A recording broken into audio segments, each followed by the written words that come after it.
जम्मू संगवारी मला राम राम जय जोहार छत्तीसगढ़। संगवारी हो मैं हूँ मुस्कान और मैं आप मला ये बताया बार आए हूँ कि मैं आप मन बर एक चैनल लेके आए हूँ जेकर नाम है अमृतस्वर।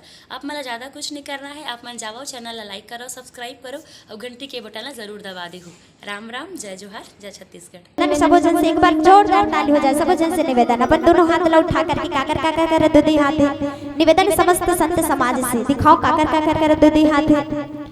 क्या बात है, बाकी झटकर दो हाथ है, दो हाथ, एक हाथ है, एक हाथ और जेकर हाथ देने देव कर दूध भात है। चलो एक बार जोरदार जयकारा हो जाए। प्रेम से बोली राजा रामचंद्र की, बोले हनुमान जी महाराज की जय। आओ एक सुंदर से भजन की ओर चलते बिल्कुल मधुर मधुर ताली के साथ मन आनंदित हो जाए। प्रेम से बोली राजा रामचंद्र की जय। प्रेम से बोल मानस गंगा की जय हो। कहाँ जाबे गंगा काशी,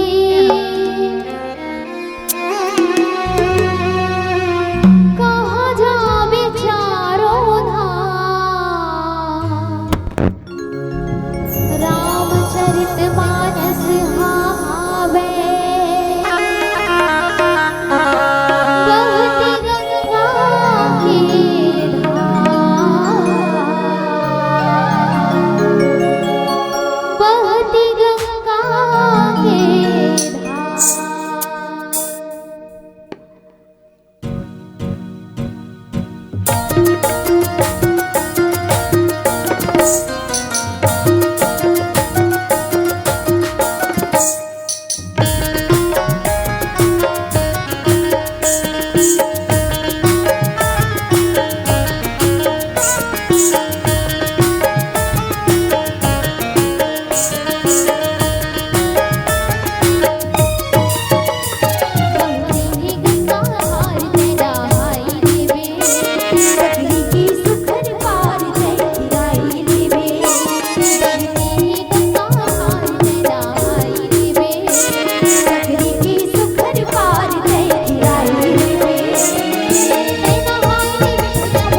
क्षेत्र की